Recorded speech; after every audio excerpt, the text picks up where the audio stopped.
Welcome to Unlock the podcast. Today we have Chris and Dan from the Touring Car Championship Restart Racing. Guys, welcome. Thank you so much for coming on.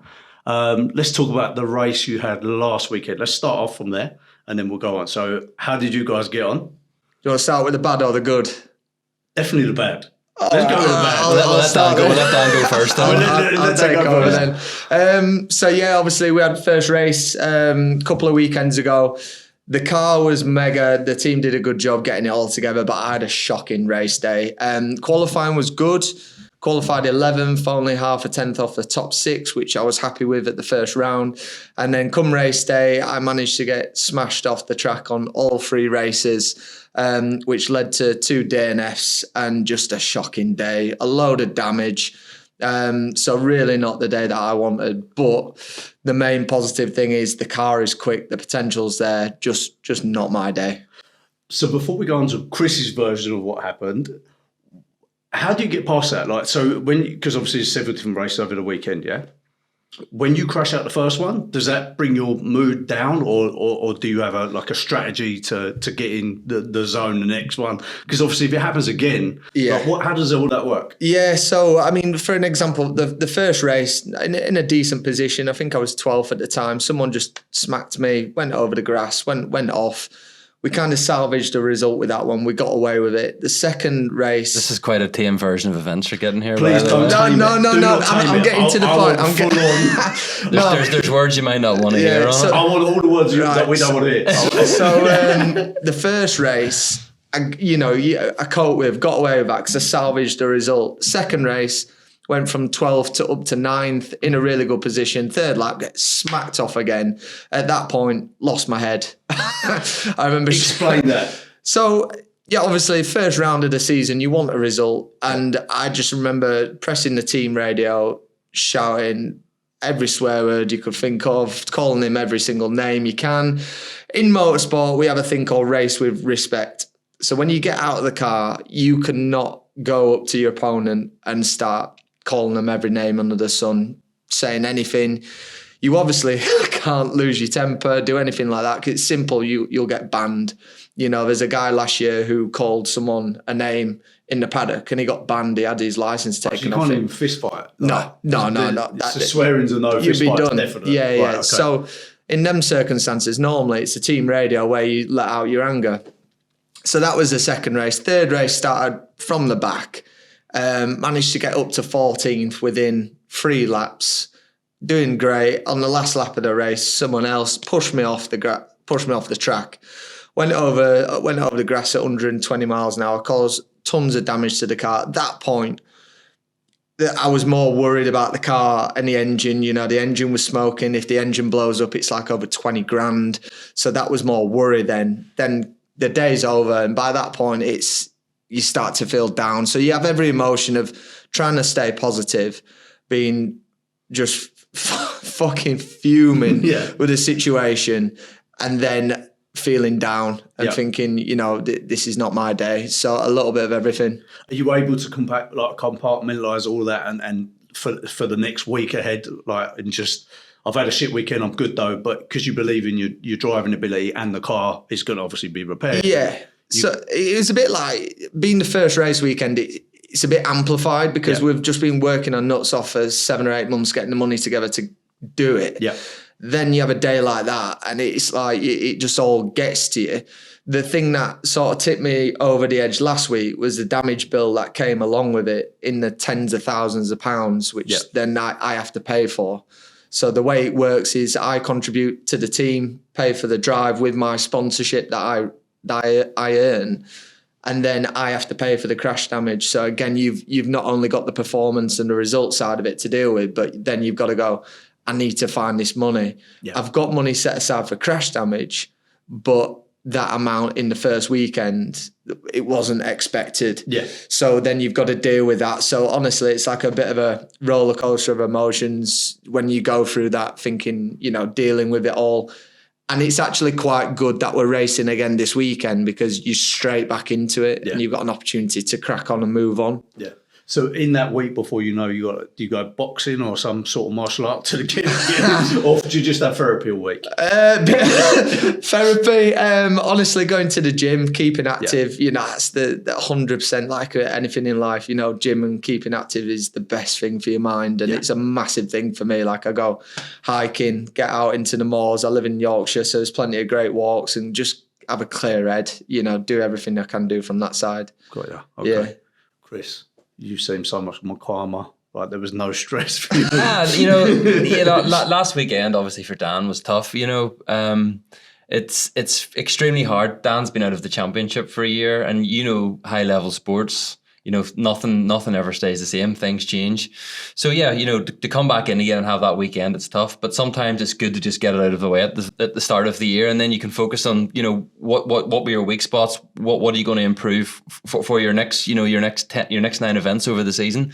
But for me, it was a slightly different weekend than what Dan had. Unfortunately, my weekend was a very positive one.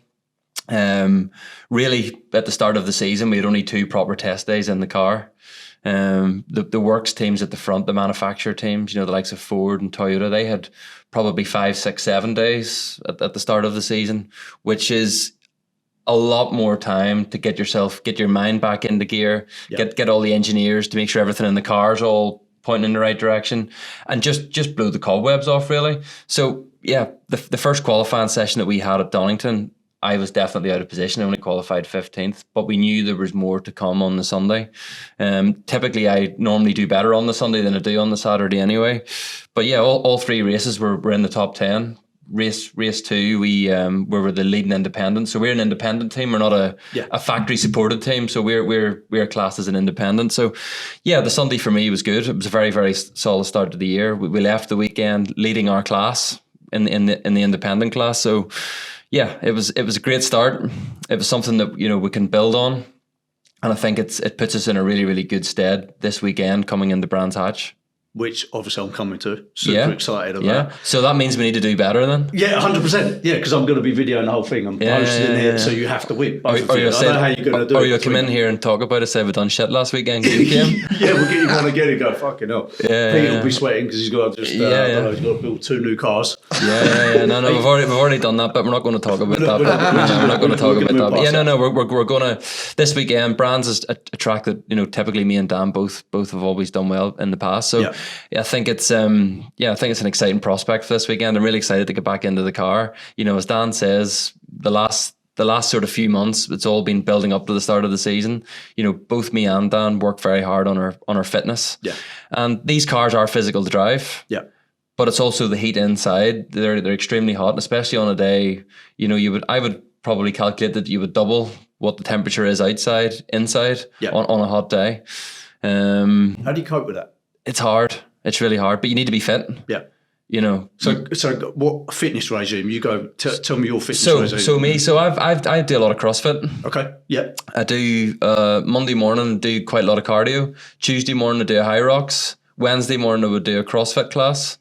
Thursday morning would be more of a run, that type of thing outside. Friday morning more CrossFit, and then between the Saturday and Sunday I'll either go for a longer run, or I'll do maybe an hour on the the bike for the house. What do you call it? Bike erg. I do quite a lot on that. And typically on the time where I spend on the bike, I put something on the TV that I can learn from the weekend before. Right. So I'll sit and look through the footage from the onboard from the 2 cars, because me and Dan can both watch everything that we've done from the previous weekend. Can I ask you something now? When you watch Dan's crashes. Yeah. Are you? I fast forward past that bit. You just skip it, We didn't watch that bit. Right, we didn't watch that bit. You liar. I don't like horror stories or films. I didn't know if you just I swear I haven't watched it. I swear. I've seen. That's one down. Yeah, I sort of knew the rough area in the footage where that bit was there, and we kind of brushed on past that bit. But it's it can happen. That can happen in motorsport, and especially in the British touring cars. The cars are effectively very, very similar to each other, and the lap time. Whenever you have so many cars within the same second, I was going to say, people, obviously viewers, they're not going to understand or appreciate the timing. Like you guys, It's crazy. Like you guys are the best drivers in the world for sure. Like as in, Well, I wouldn't say in the word, but definitely in the UK. Speak for yourself. From a I'm driving joking, license perspective, For sure. average driver. Oh, yeah, for normal people on the road, you guys, like you're all within what 1 second. Like, Well, yeah. I think last weekend at Donington Park, I think there was 20 cars within the 1 second. which is just phenomenal, because obviously if you try and explain to these guys how that happens, it's but there was so difficult. Fair enough. The top 20 cars were maybe within the 1 second, but I think down the timing sheets, I think there was maybe 4 or 5 cars within the 1/10 of the second. Well, yeah, I qualified 11th and I was 500ths off being in the top 6, which would have got me to Q3, which that changes your weekend as well, because the further up you are, the more likely you're going to stay out of trouble as well. So when you're thinking 500ths, it's so close. It can't be measured. And that's on a decent length circuit as well. Like the one this weekend, I think top 15 to 20 cars will be within half a second. Yeah. Because it's only a short lap. So I think it's going to be even closer. It's going to be crazy this weekend. Of course, yeah. It's going to be. The Brand circuit's great. Yeah, especially that first, as you come over that first tip. Yeah. I love that. Paddock Hill, It's a bit of a drop down there. Stomach. And you actually whenever you haven't been around in a while, you actually forget. You like that for us in a touring car. I'm glad I just reminded you. Just give you a heads up. Yeah, it's a 4th and 5th gear corner. Yeah. So it's a properly on the edge corner, and whenever you've got 25 cars going through there on the first lap and the second lap, you need to be very, very careful what happens, because there's just the smallest thing can ruin your weekend. So is that a tip for Dan? It's just a general racing thing. You asked me, you can't do fist fights, but this weekend if someone smashes me off, you can go see them if you want. Mate, I'm there, so I'll happily intervene. With Pete's approval, obviously. As long as Pete says I can, then I'll bring a good team with me. Cheers, mate. So what's your fitness routine? A little bit different to Chris's. I've got quite a few injuries that I need to be really careful. I can't do anything like CrossFit. I broke my shoulder at the end of last year, completely snapped my collarbone, so I had to have grafted, pinned together, all ligaments and muscles went away. So I've been doing rehab for the last 6 months now. Wow. I've got a bulging disc which traps on my sciatic nerve. So I used to do a load of running. Could do half a marathon in under 90 minutes. I was, a decent runner. I can't do that anymore because my back just flares up. So I just do cycling, going to the gym. Unfortunately, just boring stuff, but I still love it. Yeah. I just do whatever I can do that doesn't aggravate my body. Yeah. So, like with the bulging disc, like I had insomnia for like 6-7 months. I went to sleeping classes. I was getting on average like 3 or 4 hours sleep a night, broken. Tried loads of medication, and that was all because of my back. So now I just do anything that just does not aggravate my back. Right. And I'm happy with that. And as long as I'm at a level of fitness and, feel good, then it's good enough for me. Do you guys concentrate on body parts specifically, or do you try to avoid to build too much muscle because of the acid? And obviously, like you said, driving the car is so it's just straining. It's just a general fitness. Yeah, it's just and you couldn't say to someone, "Oh, you need to go and work on your neck muscles." You just need to be generally fit. It's just a good level of fitness. Yeah. I think that the big thing is the weight. Like I'm 6 foot and I weigh 75 kilos. Like I get stick from some of my mates sometimes saying, "Oh, you're skinny," but you have to be light, you have to be skinny. It helps with the heat as well. Obviously, your reactions and moving quicker, the more bulky and muscly you are, the slower you're going to be.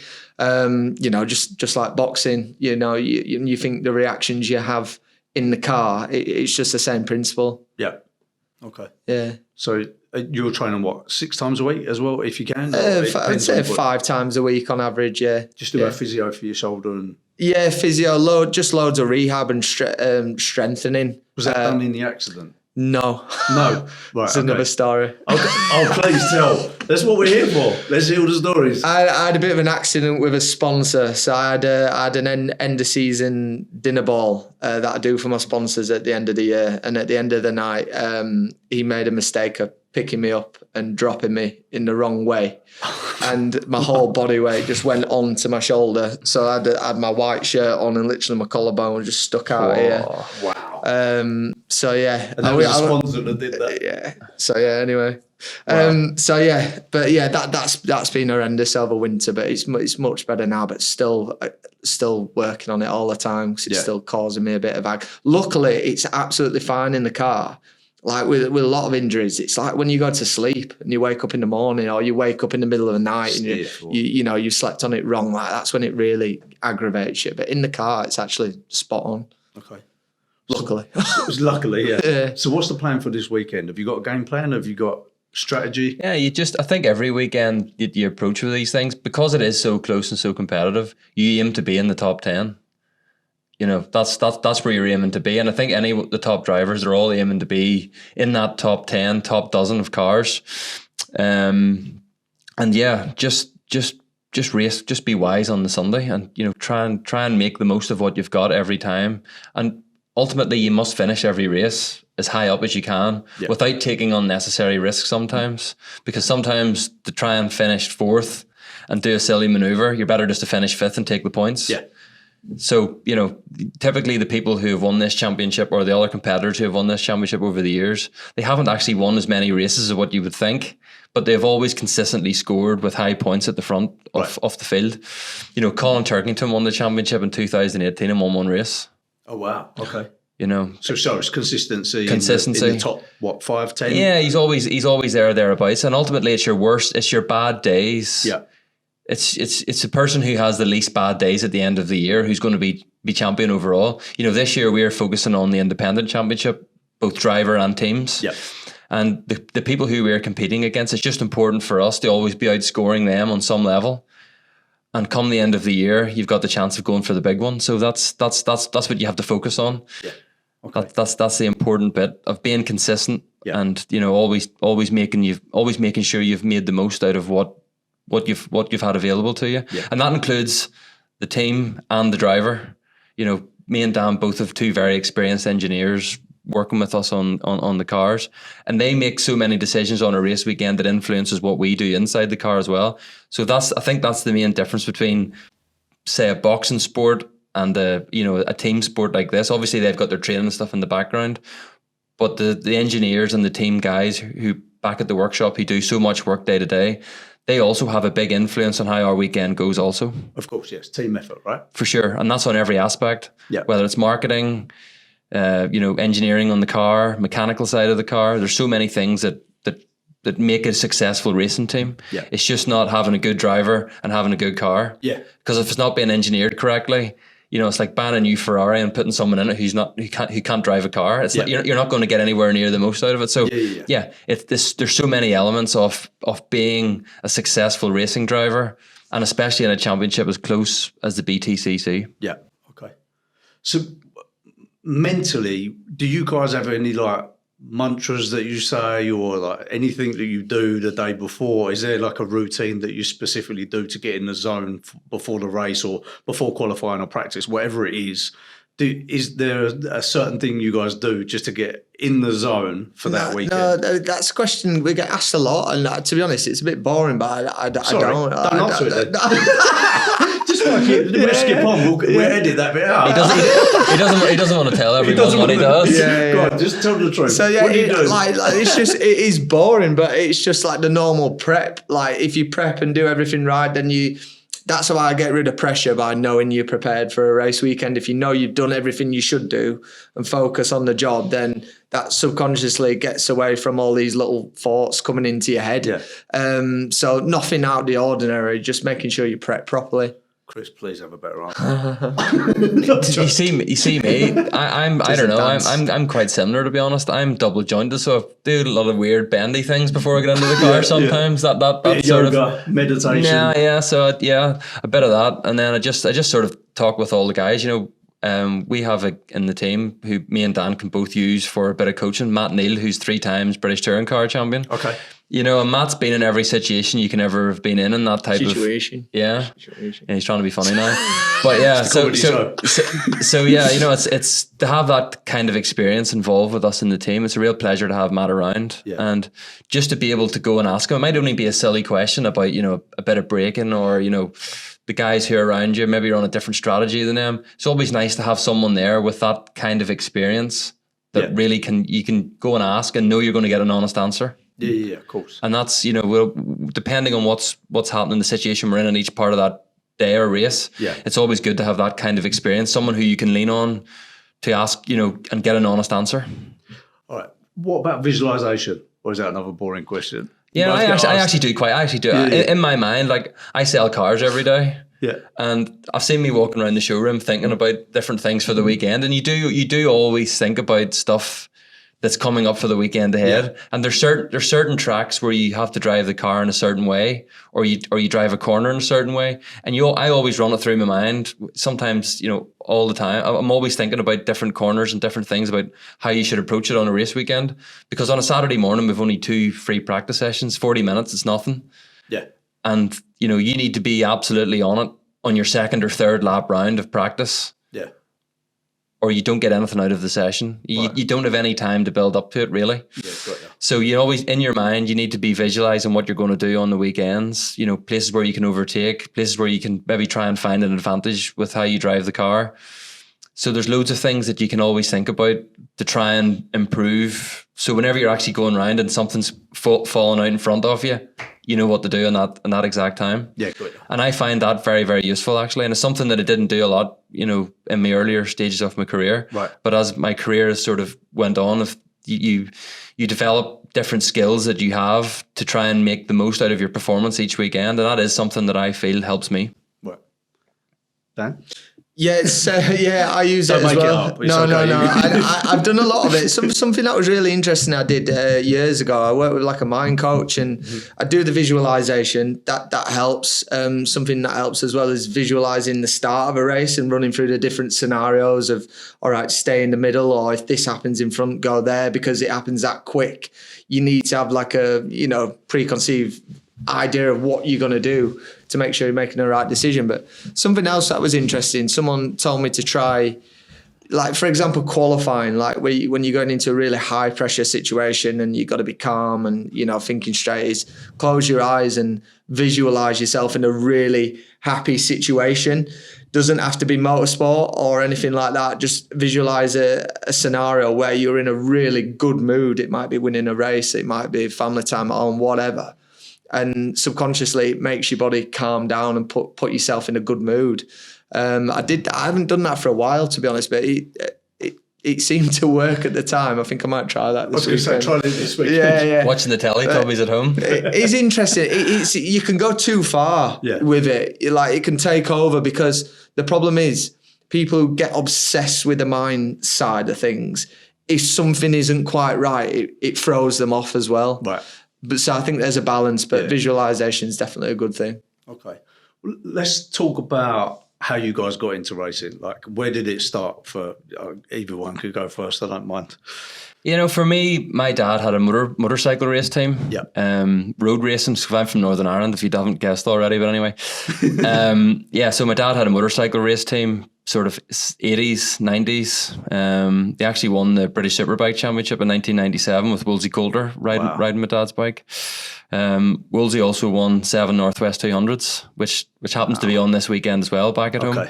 So yeah, it's road racing from where I'm from. We don't have many race circuits, so they close the roads and they go nuts racing bikes around the tracks, which is crazy. It's crazy stuff. It's crazy stuff, And the Dunlop family is a very famous family from home. Anybody who's followed bike racing or motorsport, they're worldwide. The most successful people ever at the TT and any type of road racing.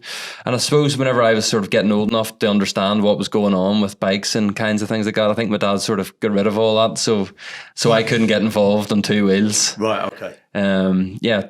Bikes are great. I love watching them, but would I want to be involved in it? Probably not. I've seen so many people over the years that have been hurt and injured and lost their lives ultimately out of that. So my dad pushed me down the karting route. I started driving a kart when I was 7. And I'd done that until I was 16. I then started racing cars.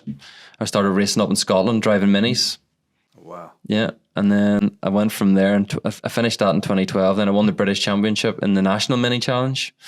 I won that in 2013. I then went off to Europe, and I finished, I think it was 4th overall in the German Scirocco Cup, which follows the DTM out in Germany. I'd done that in 2014. But the end goal was always to try and end up in the BTCC where I am now. Right. And, me and my dad done it to the best of our ability, but ultimately to get to the next step, you need people to financially help you to get to the next level. Yeah. Because the step from the smaller ranks to the BTCC is a massive step. The cost basically triple. Right. And to get to that level, you need people behind you to prove, you need people behind you to get to that level to prove that you're good enough to go and do it, to give you the opportunity. So yeah, 2016 was my first year in the championship. We were in a really, really uncompetitive car. It broke down more times than it done laps around the track. Oh, really? The car was a piece of shit. But that gave me the opportunity to see what it was about and find out what I needed to do to make myself better, and also make sure that I could come back with a budget and have a team and a car that was more competitive than what I had in that season. So 2016 was a bit of a, it was a pretty poor season on the track, but off the track, I got to meet people who were very, very helpful in the background to enable me then to come back the year after in a car that was competitive, and then have a real chance of doing better on racing and, trying to get the results. Because once you start getting the results and you start doing a bit better, it then becomes easier to get sponsorship on board. Yeah. It's a bit of a chicken and egg thing, which one comes first. Yeah. So 2017 we came back with a new team and a new car. We came back with a new team and a car that was already in the championship. And, I was sort of knocking on the doors of the top 10s, always thereabouts. 2018, I came back into the BTCC again, and Dan was actually my teammate back then. Oh, wow. Yeah, So and we both and we both got our first wins in the championship that year. Dan won at his local race at Croft, and I was the final ever race winner at Rockingham in 2018. So yeah, that was sort of that's what sort of elevated me into then coming back in 2019 again to being in a brand new Works Honda car. Yeah. And yeah, that season I was always knocking on the doors of getting good results, but we just didn't really have much luck that year. Yeah. 2020, I then moved to another team again. I went to Accelerate, and they had brought out the brand new Hyundai, which we are now driving now, 5 years later. And we had a good enough season. It was a COVID year. We didn't really have a lot of testing because of the way the world was at that time. But yeah, I had a few podiums. Had a few decent results. 21, I drove for the same team again, Accelerate, driving the same car. And I think I finished 10th or 9th in the championship that year. It was okay, it was fine. But yeah, it was. I always felt like, on my way through my career that I've always had a new car, or I've always had a new team. I've never really had the chance to sort of settle and develop year on year. And with a championship that's close as this, I always felt like I needed another year in that car, or I needed another year. I never really felt like I got the most out of every opportunity that I've had up to that stage, because the car had changed or had moved team. I didn't really get the consistency. 2022, I didn't compete in the championship, and that was for me a really, really hard thing to be told that no touring car, no BTCC this year. That for me was a major blow, because I'd been in it for the previous 5 seasons. Yeah. And I felt like I was starting to find my feet. So that's them whenever we've ended up to where we are now. Yeah. What did you do for that year? Like, so 2022, so basically 3 weeks before the start of the season, I was dumped out of a drive with a whole set of circumstances that was a whole load of shit. Mm-hmm. And we wanted to go racing. We had people already committed who had sponsorship on board for us to go racing that year. And, a guy, Bert Taylor, who's been very influential throughout both me and Dan's career, he said, we need to go racing, because you've got this sponsorship, you get off the train here, this is going to move elsewhere, and this is going to be the end of it.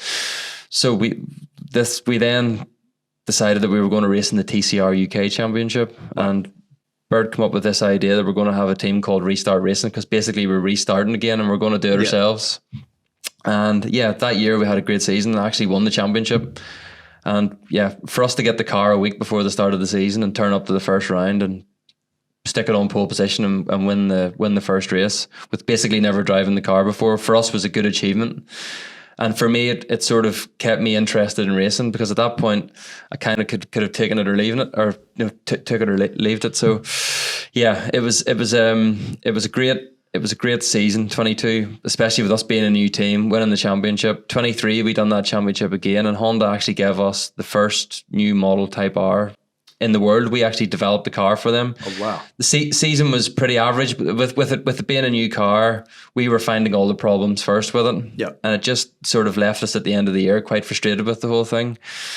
And then Pete, who's sitting over here, I can't say anything bad about him because he's sitting here, but he then decided, he had a few conversations with people within the BTCC paddock. We had a team that was capable of running at that level. And yeah, we took the plunge in the start of 2024 when we came back to the big league in the BTCC with our own team, Restart Racing, with Pete, myself, and another driver who we had last year. So we came back to the championship that, you know, we'd left a few years previously. And yeah, last year we had a pretty good season, all things considered. To turn up in the BTCC with a new team and a new car, it's extremely hard. Yeah. With it being so competitive. And yeah, you know, we had a few independent wins. We finished third overall in the independence class. Which is a massive achievement. First year. Yeah, but it's so hard. And I had been out of the championship for a few years as well. Yeah. And as I said earlier, things move on very fast. And the cars had changed. They'd had a hybrid system. The cars were a lot heavier. The driving style had changed. Right. And the way that you race the cars had changed quite a lot. So yeah, I learned a lot about how to get back into the groove of the championship again. I also learned a lot in the background with running the team from day to day. There's so many pressures involved. Yeah. You know, it's not just going racing. You've got the hospitality side, you've got the sponsorship side, and you've got managing and looking after, you know, making sure the two cars turn up every weekend.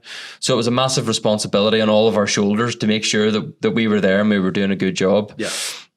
And yeah, at the end of last season, you know, the car that we used last year was a Cooper. The car was fine. It was okay, but it ultimately wasn't. It wasn't good enough to be running at the very, very sharp end of the grid. Yeah.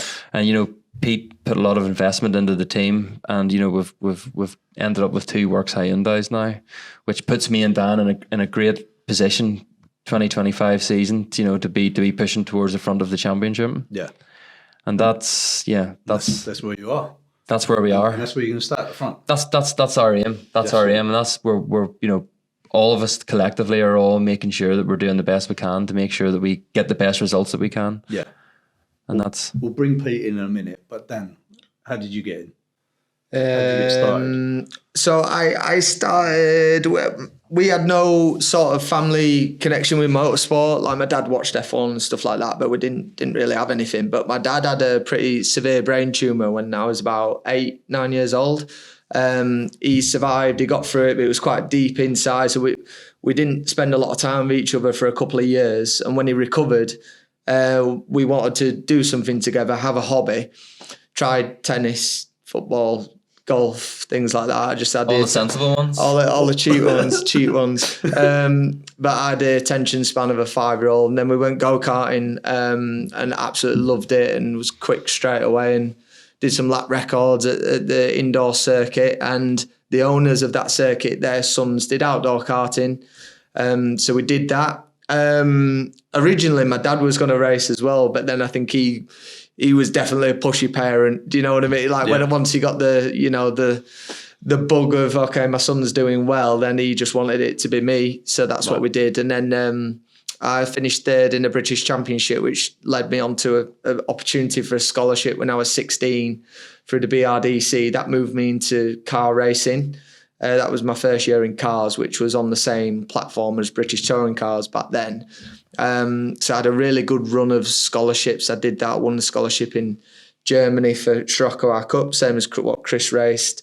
Then I won the Porsche Carrera Cup scholarship in the UK, so Porsche funded me for a couple of years then. And then went off and just did a massive amount of different stuff over the years of racing out in Asia and Europe, in America, a lot of endurance racing like Spa 24 Hours and Petit Le Mans. What was that like? Amazing. Like Spa 24 Hours is like just one of the best races I've ever done. Right. Incredible, like 60 cars, 60 GT3s. And it's just unbelievable. So yeah, that was probably like the most exciting.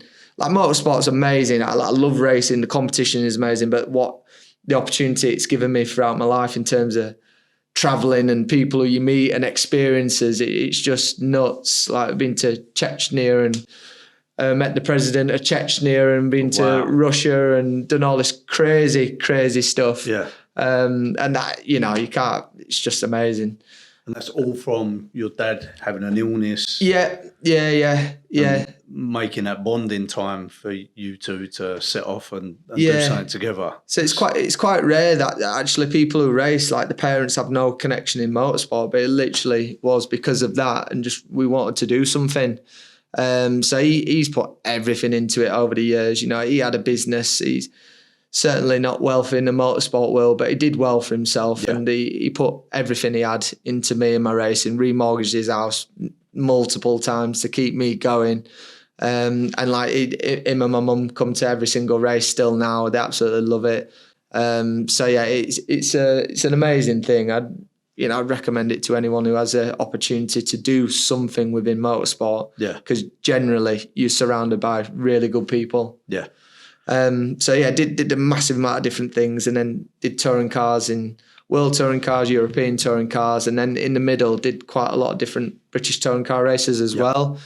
This'll be, last year I raced Porsches. Mm-hmm. So long story short, I had a massive crash in 2023. What is it with you and crashing? This one's a bad one. This one's worse. So 2000 accelerator. 22. Yeah, 22. So I had one of the. Pete's having a crash there. I was thinking someone's had a crash.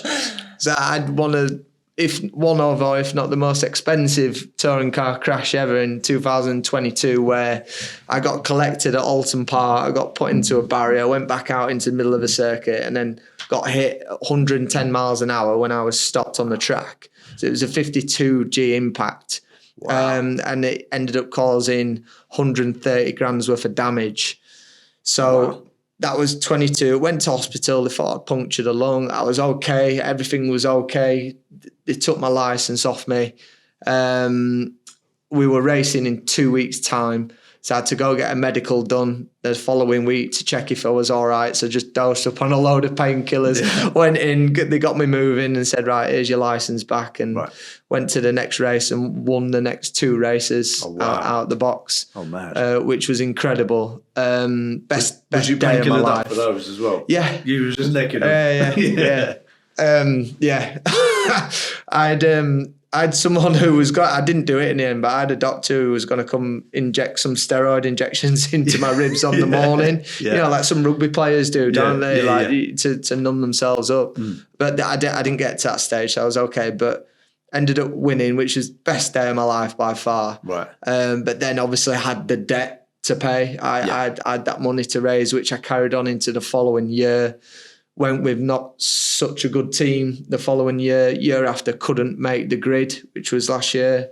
So went with Porsches, which was still mega. And then this is sort of my comeback now. And like Chris said, Pete's invested a lot of money into the team. Mega cars, mega engineers, really good opportunity. So I just want to make the most of this year and get back into the championship in a good position to keep the momentum going now. Yeah. You both feel settled. And yeah, for sure. But me and Dan both have had our setbacks over the years. Dan said, we both work hard to go racing. So, we both realise that this doesn't last forever. Yeah.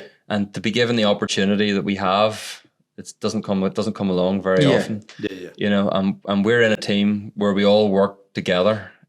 And that's the key to how to make a successful partnership work within a team. It's a good team. I mean, what's it been one round? I feel more part of this team now than some teams I've been with for years. Yeah, so it's a good group of people for sure. And to have that kind of reassurance in the background, it does make you go to another level. Right. And and with the boys who work at the cars every day, they see that we're making progress on track, and that motivates them as well, because they spend 7 days a week working at these cars, and they have a little bit of light at the end of the tunnel. It really, really motivates them, and you then start to get the most out of the team. Yeah.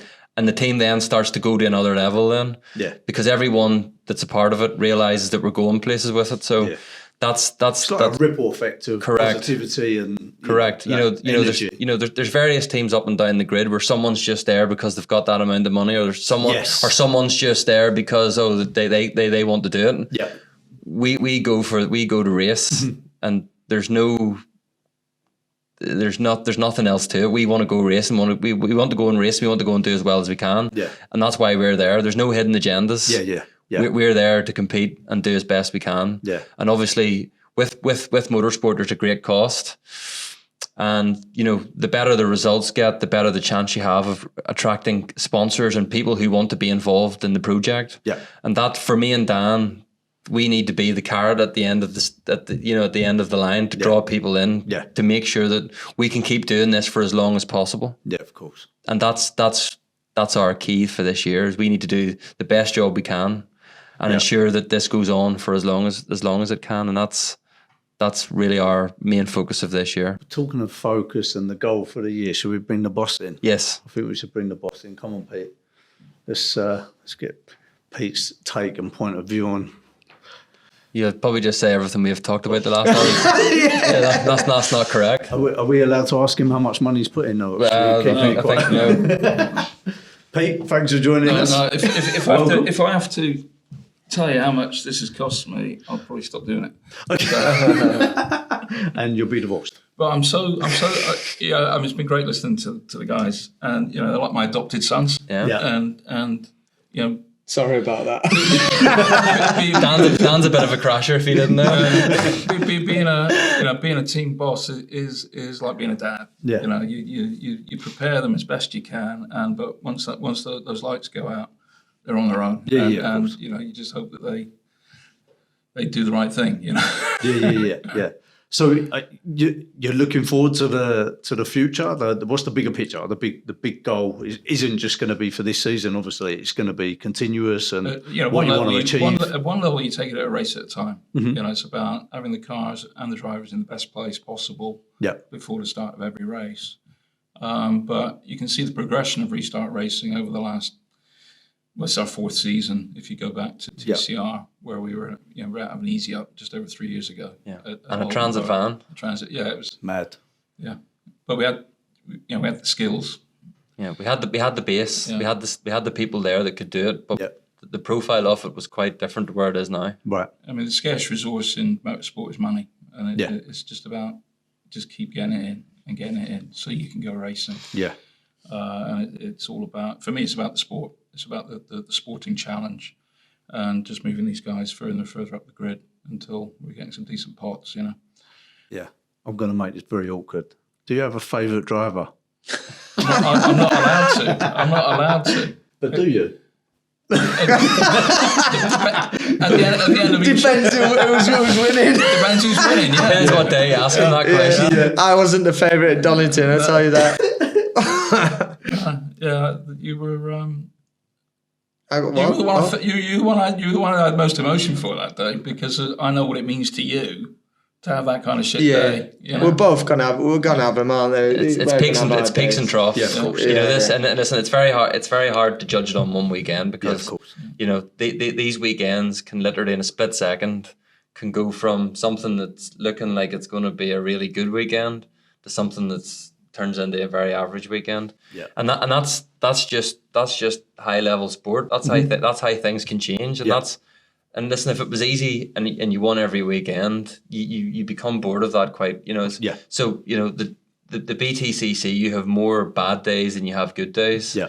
But those good days that you have are the ones that you remember back, and those are the special memories. And that's what makes you come back again. That's the draw. Brands Hatch on Sunday, there'll probably be 35, 40,000 people there.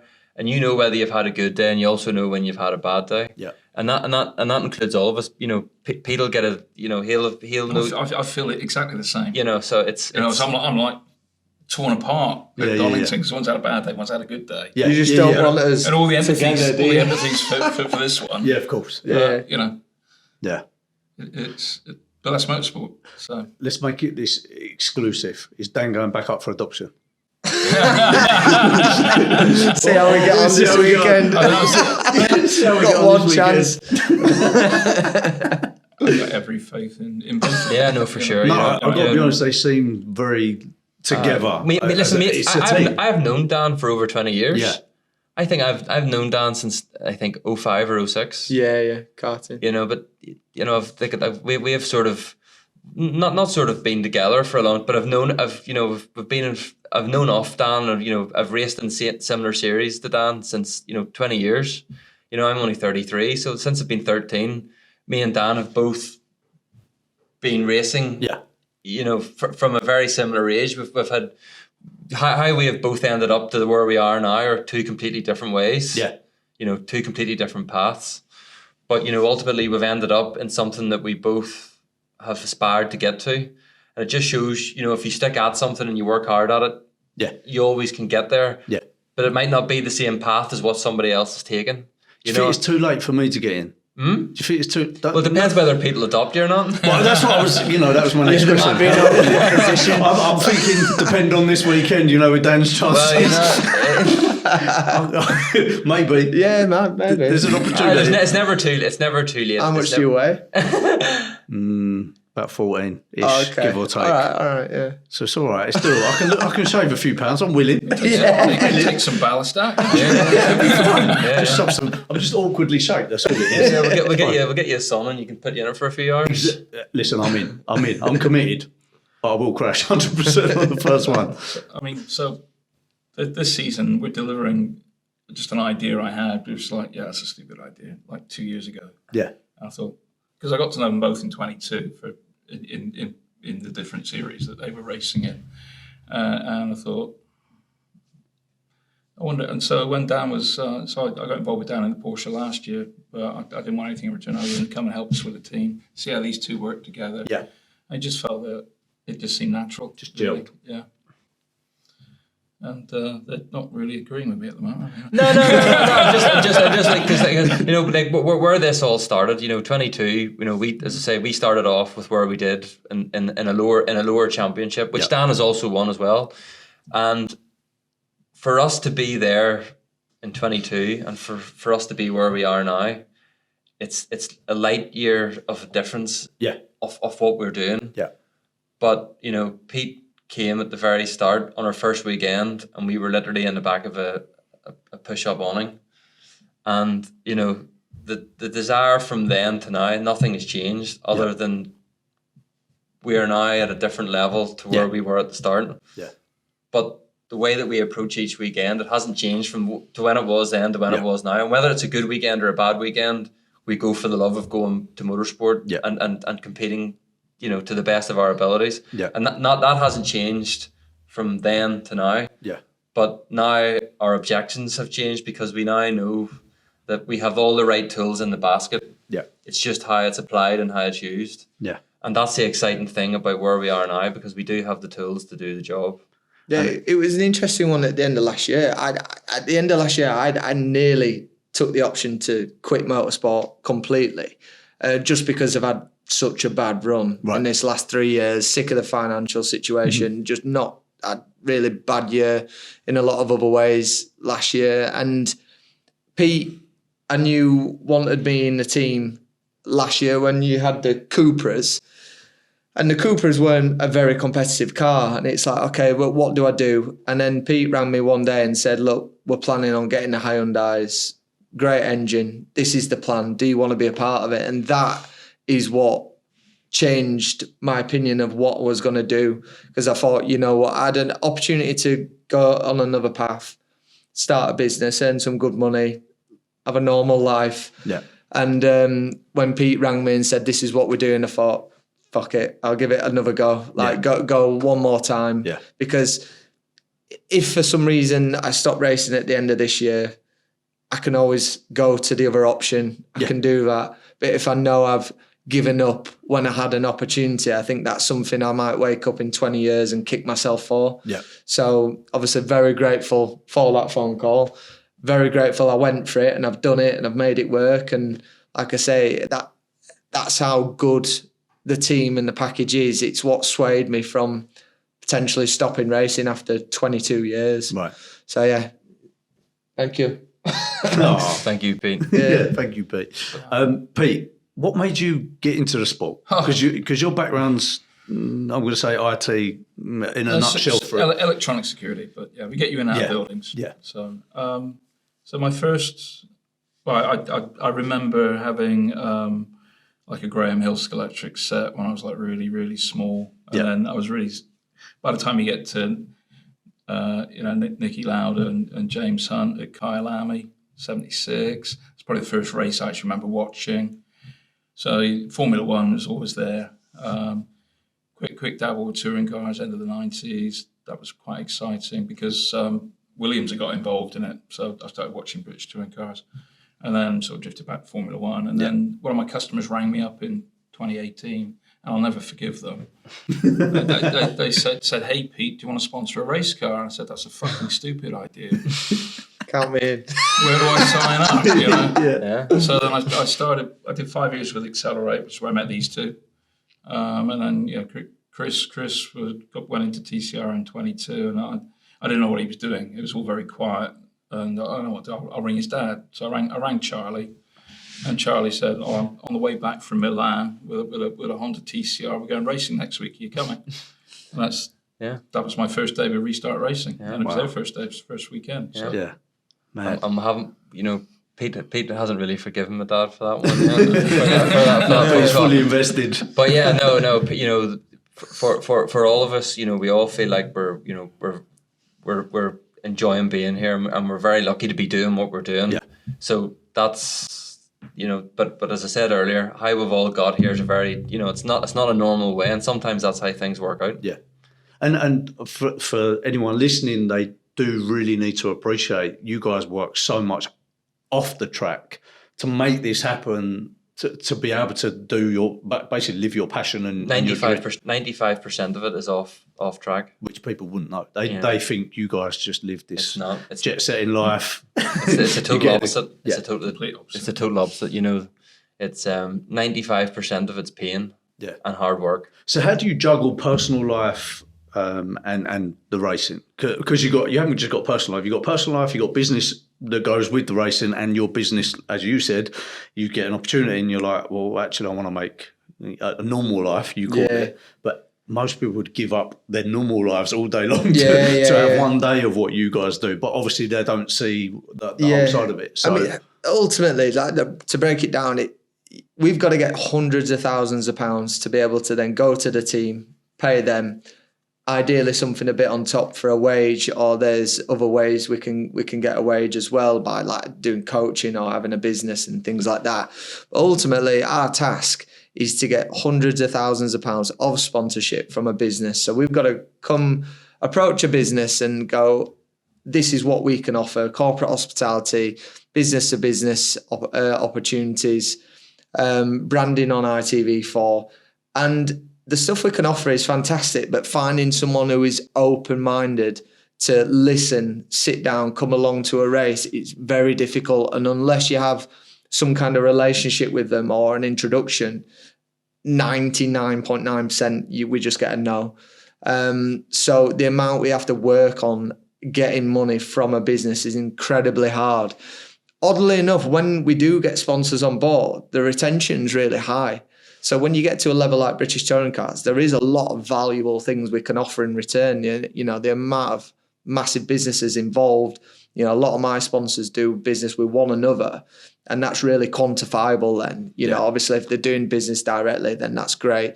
A golden goose would be getting a brand that wants their brand on ITV4 and things like that. But to get money out of a business, obviously sponsorship is a luxury for a business. It's not a priority. So the other difficult thing is when times get hard or the market's not quite how they think it should be, it's the first thing to disappear as well. Yeah. So as well, when you think you've got a budget on board and we're about there, and then someone comes along and says, you're not having that 75 grand, you've got to start from scratch then. Because a lot of the bigger sponsors take 12 months, 2 years to get that relationship with and get over the line. So it's quite a funny one, actually. A common question I get asked is, so what do you do for a job then? Someone who doesn't know, and I appreciate they don't know, but 5 days a week I'm in the office either looking after sponsors or trying to get sponsors. And it's difficult. Very hard. difficult It's really getting hard. money out of people, which I understand why it's difficult. Yeah, of course. But it's not, for a lot of companies, it's not an essential service. No. That's the difference. So it's the last thing on the mind, and it's the first thing to disappear when times get tough. Which That's what makes us vulnerable. Yeah. So why don't you guys tell the listeners where we're going to be watching it? So it's ITV4. 4. So it's live every Sunday. Yeah. So it's normally live from about 10 in the morning to about 6 o'clock every night. We have 3 races every Sunday. The first one's typically 11:30, 12 o'clock. The second one's typically 2:30. And the third one's normally around 5 o'clock. That's every weekend. Every weekend. And then obviously once the weekend's over, you can watch it back on ITVX, or Okay. it's all on YouTube now. You can watch Streamed it on you can watch it live on YouTube now, can't not in the UK. You can't watch it live on YouTube, and Ah. on the rest around the rest of the world, it can be watched live on YouTube because ITV own the rights live. Okay. But it's got a great coverage. Pete, website, web address, anything you can. restartracing.co.uk. Yeah. That's where you can get all the information. But guys, thank you so much for coming on. Pete, Thanks, obviously, Chris, Dan, good luck for this Cheers, mate. weekend. I will be there, so you have to win, okay? Nice one. First and second, I want to see first, second. I'm not really fussed to what way round it goes, but for every race, that'd be brilliant. Oh, you're secretly hoping I crash, and then that's your opportunity to get in. Listen, I'm going to take Pete aside and have a little chat in a minute. So listen to this damn kid. Listen, there's not much confidence there. No, but genuinely wish you the best. Thanks, Matt. best Thanks luck. for having us And on. I'm really looking forward to being there Sunday. And smash it. Nice one. Do your Cheers, thing. mate. Thanks for coming Thanks, on. man. Cheers. Thanks a lot. Thank you. Thank you. That's one, guys. Cheers, Thanks mate. a lot. Hope you enjoyed Thank that. you. Thank you.